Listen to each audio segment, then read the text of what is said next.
Tired of the everyday routine? Ever dream of a life of romantic adventure? Want to get away from it all? We offer you Escape.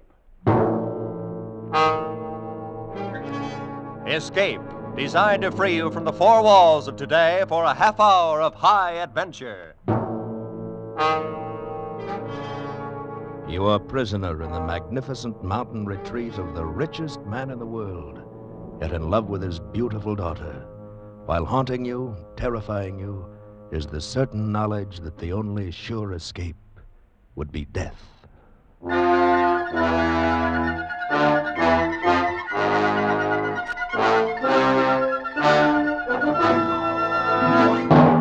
Today, with Sam Edwards starred as John Unger, we escape to an isolated plateau in the Rocky Mountains and the strange story of a stranger family, as F. Scott Fitzgerald told it in his fascinating tale, The Diamond as Big as the Ritz.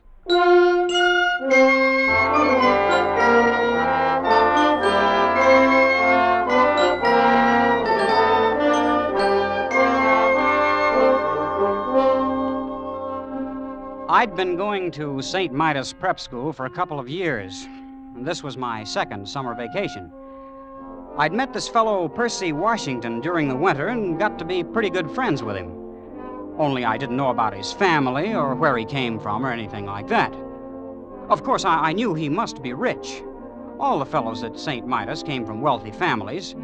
So when he invited me to spend the summer at his home out west someplace, that was okay by me. We'd been traveling on the Super Chief overnight when Percy first mentioned it. I don't even remember now what led up to it. We'd been talking about first one thing and then another. Exactly where is your home, Percy? I mean, you bought the train tickets and all, so I... Well, it's in the Rockies. Sort of, that is. The Rockies, huh? Pretty wild country, isn't it? Some of it is.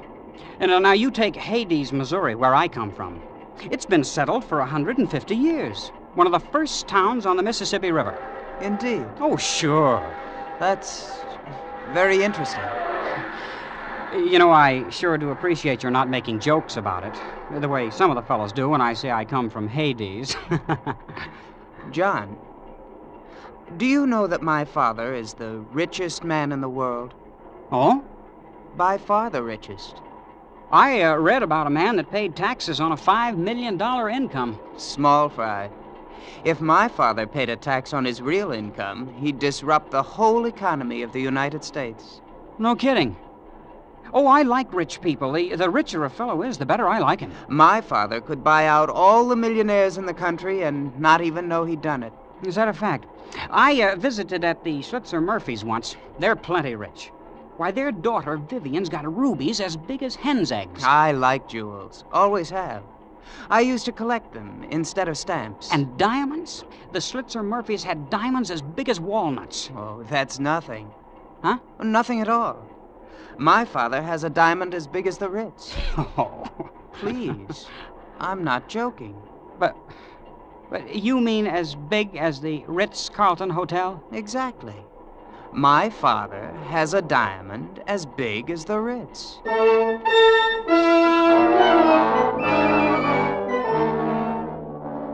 Well, from there on, it was something like a dream. We got off the train about dusk at a little whistle stop where there was no town or anything, not even a station. Just a broken-down old buggy. Well, Percy and I climbed in, and without saying a word, the driver cracked his whip, and off we went. I don't know how far we traveled. We didn't seem to be following any road. And after an hour or so, it got dark. The driver kept right on. I hope you'll pardon this inconvenience, John, but we have to take certain precautions, you know. Oh, that's all right, Percy. Anyway, we're almost there. You're home, you mean? Oh, no. To the place where we consider it safe to transfer. Transfer? What do you mean? There's the signal now. Headlights. Pull up the horse, Absam. They've seen us. An automobile.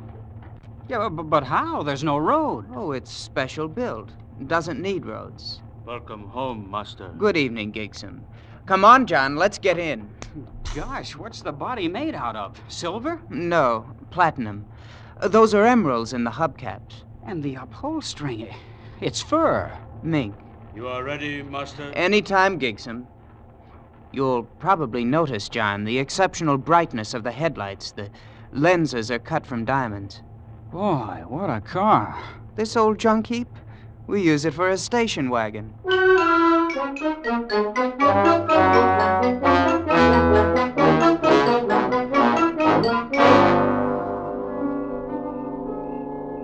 Hey, why did we stop, Percy? This is just a deserted canyon. Wait, John, you'll see. They sent the hooks down while we were coming from the train. The hooks? Yes, to attach to the wheels, you know. That's what Gigsom's doing now. Oh, incidentally, Gigsom will look after you during your visit. Look after me. Your personal valet. Of course, there'll be other slaves available, too, whenever you need them. Do you have a lot of slaves? 300 or 400, I suppose. Master? Oh, all ready, Gigsom? Yes, Master. Hello! Hoist away! Hey, look, we're leaving the ground. Yes. There's a hoist up there on the top of the cliff. Has cables about a quarter of a mile long. Yeah, but what for? Well, it's the only way in. Imagine hoisting an automobile a quarter of a mile up the side of a cliff. It's nothing, really.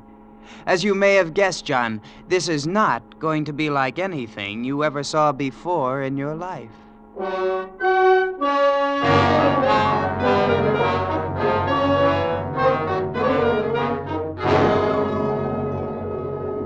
Well, John, there it is. That's your home? Yes. Why, it's magnificent. It's palatial. It's not a bad little place. How big is it? I think there are around 140 rooms, but Father may remember exactly. Then, of course, there are other buildings, slaves' quarters and things. Well, why hasn't anyone ever found out about it? This place, I mean. For one thing, it's the only 5 square miles in the country that have never been surveyed. Why not? Oh, things were arranged. I don't see how that's possible. Believe me, it hasn't been easy. I understand Grandfather had to bribe 3 government bureaus and half of Congress once to keep the place off the maps. Oh, yeah, but surely somebody stumbled onto it. Prospectors, people like that. Oh, yes, that happens occasionally. Then, of course, we have to arrange things. You mean... Oh, not always. Usually we just take them prisoner and keep them, like the aviators. Planes come here? Once in a while they fly over. Of course, they never get away. We have 9 anti-aircraft batteries around the hill here. You shoot them down? Oh, yes. Great sport. Does upset Mother a bit, though, and there's always the chance one might get away. That's Father's greatest worry. This place, this whole thing, it's fantastic. Oh, come now, John. I picked you for a fellow with his feet on the ground. And you haven't seen anything yet, you know. This is only the beginning.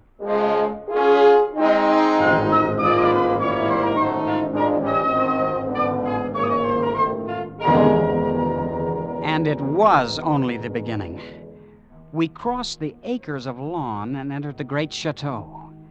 And from that moment on, vision upon vision tumbled together in a gigantic kaleidoscope of color, symmetry, and exquisite harmony. There were corridors lined with gleaming crystals, lit by lamps cut from emerald, and great halls carpeted with chinchilla fur and ermine. Why, even the air I breathed carried a subtle fragrance, like the scent of platine. There was a white-haired man, pink-faced and pleasant, who was Percy's father. More champagne, Mr. Unger. Oh, thanks, Mr. Washington. It's very good. Ah, it's the very best. I have it made specially by Paul Masson himself. Gosh, really? However, Mr. Unger, I don't want you to think our life here is just a bed of roses. Upon occasion, we do have to arrange things. Oh, yes, indeed, we do. I went to my room thinking there could be no more nor greater wonders. I was wrong.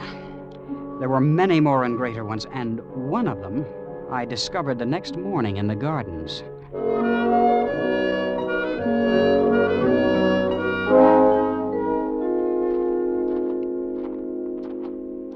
Hello there. Huh? Yeah. Oh. You're lovely. My name is Kismine. You're John Unger. You're a friend of my brother. Are you from the East? No. At least, not exactly. I'm from Hades. Oh? Missouri. Would you like to sit down here on the grass? Why, yes, sure I would. I'm going east to school this fall. Do you suppose I'll like it? Well, I think so. Of course, it'll be different from all this. That's what my sister Jasmine says, and she's in the East now. I've never been outside. I hope you won't be offended, but you're the most beautiful girl I've ever seen. Yes, I know. What? I surprised you, didn't I? A year ago, I would have said thank you. But Father says it's very necessary to learn to take things for granted. Sure. I like you, John. I wish you'd spend some of your time with me this summer. Not all with Percy. I will, Kismine. I will. You may be in love with me if you'd like to. I'm absolutely fresh ground, you know. I think I am in love with you. Already. Of course, we'll have to meet secretly. My parents wouldn't permit it if they knew. Then that's what we'll do. I have to go now. I'm supposed to be with Mother at 11. Well, aren't you going to ask me for a kiss? Huh? Jasmine says boys always do nowadays. Oh, some of them do. But not me.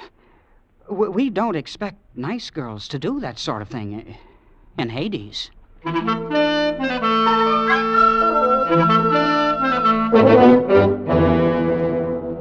It was a funny thing. Percy's family were polite, friendly, always smiling.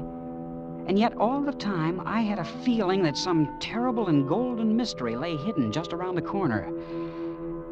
A few days after I'd met Kismine, Percy remarked casually that an unusual event had occurred. A man had escaped from the cage. Of course, I didn't know what he meant then, but the next morning I was walking with Percy's father on the grounds of the estate. Oh, Mr. Washington, Percy said something about a man escaping from the cage. I didn't quite get it. The cage, huh? Well, perhaps you'd like to see it. Yes, it might prove interesting, just as a novelty. It's over here. Well, these trees, they're 60 feet tall, and they have roses blooming all over them. It's a rather interesting development by a Swiss botanist. These are the only ones in the world. Oh, I suppose you'll see them all over the country in a few years. No. These are the only ones. That was arranged. Here we are. The cage. Why, it's a pit dug in the ground, and a grating on top. Well, boys, how are you getting along? How many men are there down there? Oh, about 50, as I recall. Aviators we've shot down, wandering prospectors, men of that sort. But why are they kept there? Well, they've all had the common misfortune of having discovered El Dorado. Gentlemen, I am sure that you would like to know that your companion who departed without my permission has been taken care of. He was shot by some of my agents in 14 different places. Golf, Mr. Unger? They found him then, the man who got away. Well, actually, by places, I meant towns. Oh, no, my agents were overeager. They shot 14 men, but none of them could offer a positive identification. So I'm afraid the man I seek may still be at large. You see, Mr. Unger, it's not all utopia here. We do have our difficulties. Isn't it a little unnecessary, holding them like that? Not at all. It's the only way to keep this place hidden. Yeah. Oh, Mr. Washington, Percy was telling me something on the train. I guess he was just kidding, but he said you had a diamond as big as the Ritz-Carlton Hotel. Oh, yes.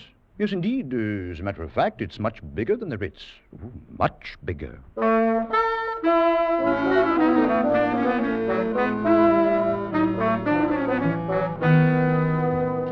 Well, summer went on, and I was more and more in love with Kismine. She, too, was priceless, exquisite, like no other girl in the world. After a couple of weeks, I'd kissed her, of course, and I was really in love for the first time. Yeah, I should have known. I should have put two and two together when Percy's father showed me the cage, but I didn't. Until one morning late in the summer, I'd slipped off with Kismine to the rose gardens. Kismine, I think we ought to elope. I don't know. It would be much nicer to be married here, but then it would be much more romantic to elope. All the Sunday supplements would write stories about it. Oh, Kismine. I knew an heiress from Omaha once, but I don't think you'd like her. She visited my sister here. Oh, you've had other guests then, huh? Well, yes, we've had a few. Oh, wasn't your father ever afraid they might talk outside? Well, to some extent. But let's talk about something more pleasant. What's unpleasant about it? I grew quite fond of some of them. You mean they told?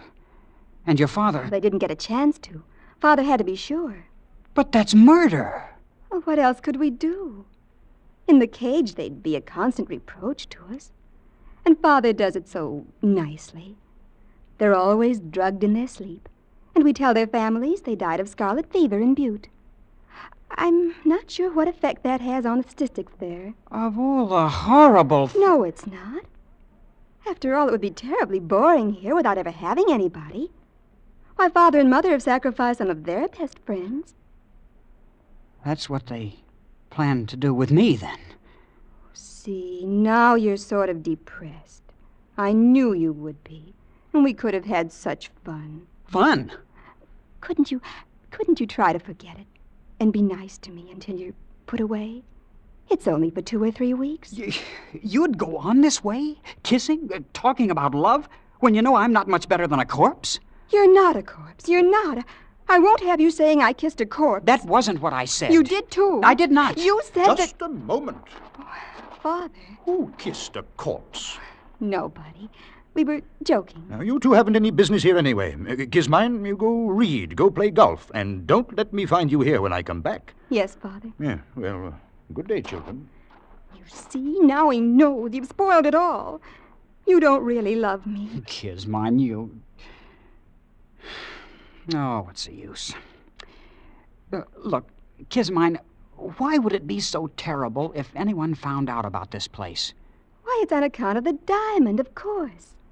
But you'd better ask Percy. I'm always getting things messed up. I will ask him. And another thing, I'm getting out of here tonight if I have to dig through the mountains. I'm going back east. Take me with you. Oh, no. Why not? Your father wouldn't permit it. If you won't take me, I'll go tell him I'm in love and want to marry you. You can't do that. He'd bump me off this afternoon. Oh, please take me, darling. And we'll be terribly poor and very happy. And I'll cook things for you, herbs and berries and stuff. Won't that be fun? You will, won't you, John?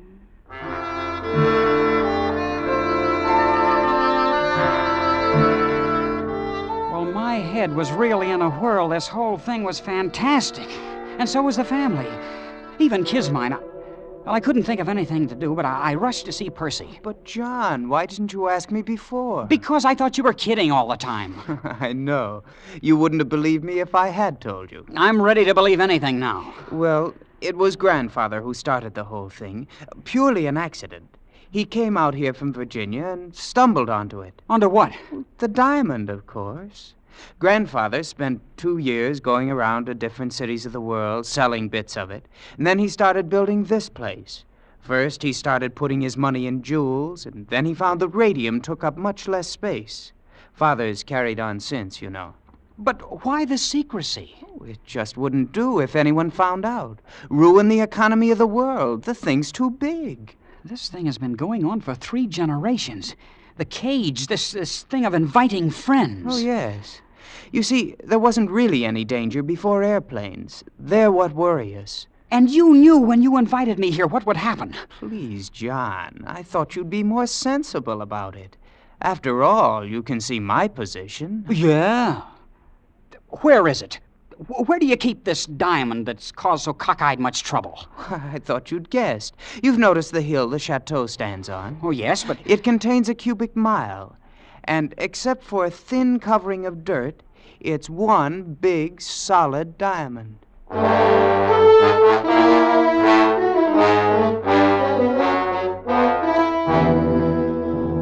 It was nearly midnight.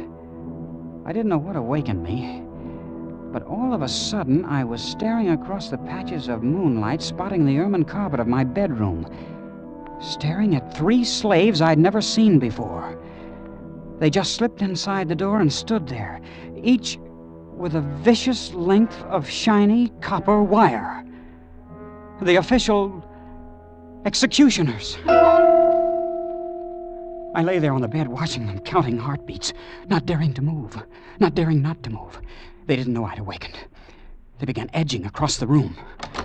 Come on, all 3 of you. There's no time now for this. Hurry.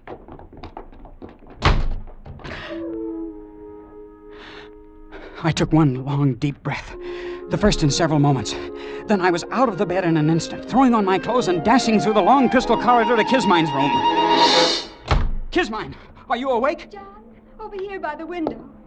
So they woke you up, too. If you mean 3 of your father's slaves. No, airplanes. Airplanes. So that's what it is. At least a dozen. I saw them crossing against the moon. Look, they're circling way over there. You think they're here on purpose? Oh, yes, they dropped warnings to Father. It's that man who got away from the cage, you know. Good for him. Yes, wasn't he clever?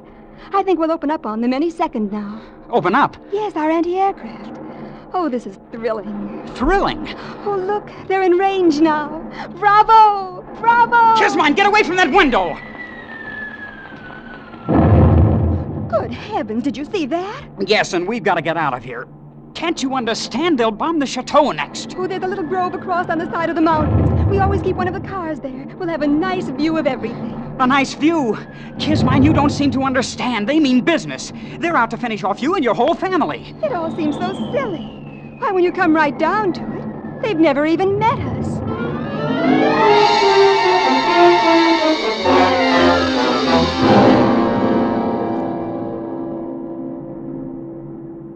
Is it morning yet, John? Seems to be getting lighter. It's quieter, too. It's your guns. They're knocked out, every last one of them. Well, it won't be long now. Seems such a shame. The family put so much work on the place. Everything's always been so pleasant. Yeah. You'd better get some sleep, Kismine. I'm gonna walk down the path a little ways. You'll come back. Yes, Kismine. I'll come back. At the edge of the wood, I stopped and looked out across the valley, toward the wrecked chateau standing on its diamond hill in the center. The bombing had stopped. The planes droned over the far rim of the plateau, seeking some sort of formation. And then, on a small knoll just below me, 3 men appeared suddenly from the underbrush.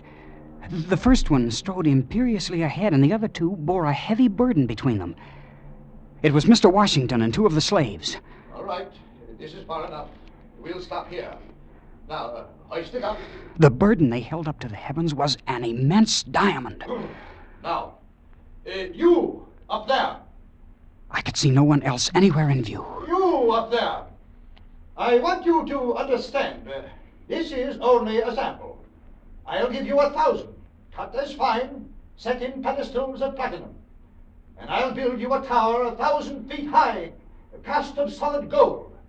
And on the top of it, I'll put 1 diamond 100 feet across. A thought began to dawn on me, but I couldn't believe it. I'll letter your name on the temple in emeralds, and I'll see that the whole world worships at its base.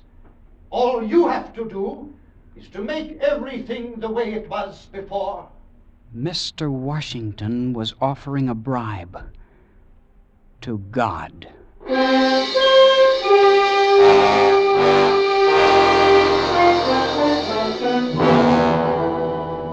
He stopped talking, waiting for an answer.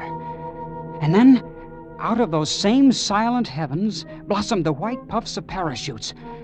The man who tried to bribe God looked up and saw them, became old in an instant, and turning with lowered head, walked down the path toward the chateau. With sudden premonition, I whirled and headed for the spot where I left Kismine. Kismine and the car that needed no roads.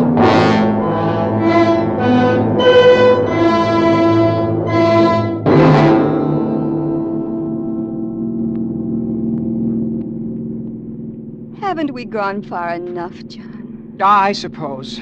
We're 10 miles from the chateau. It's all so hectic. This rushing about and losing sleep and everything. Hand me those field glasses. Here they are. Can you see anything? No. Oh, wait. What is it? It's your father and mother. And Percy. They're going into a tunnel down below the chateau. Wait, I remember now. The mountain's wired. Some kind of atom bomb. Atom? You mean atomic bomb? That's it. Father always said it would disintegrate the whole works, diamond and all.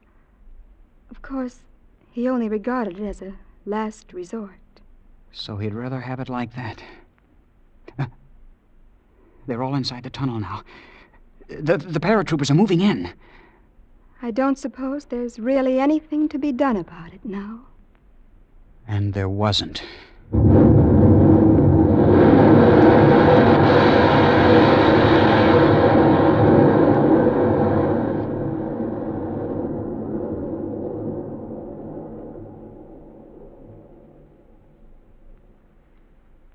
I keep thinking about things the way they were.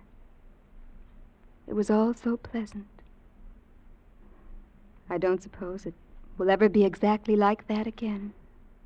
Not ever, Kismine. And maybe it never was. You know, youth is a time for dreaming, and dreams die, too. I'll probably have to take in washing. But of course we'll be very happy. What will we do, John? Do? Mm-hmm. Oh, we can love a while underneath the stars. That's a form of divine drunkenness we can all try. And then there may be other diamonds in the world, who knows? And even though it's a shabby gift, there's always disillusion. Turn up your collar, Kismine, before you catch pneumonia. Mm-hmm. Let's go to sleep.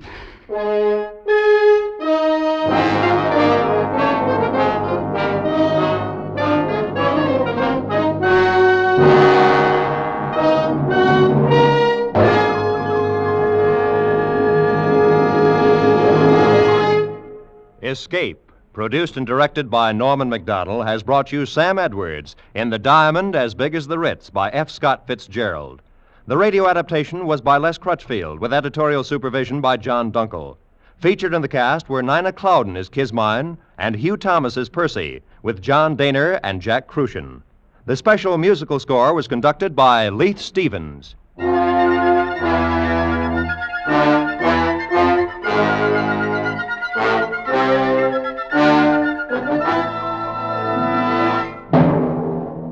One week from tonight at this same broadcast time, CBS will hail the return of The Adventures of Ozzie and Harriet, the delightful situation comedy show which began its career on CBS 4.5 years ago.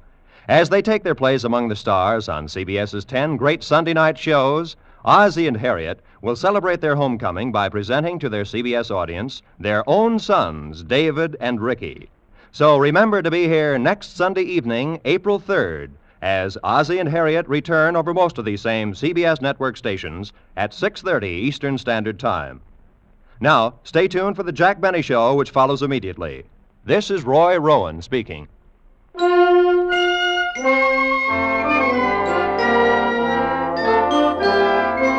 This is CBS, the Columbia Broadcasting System.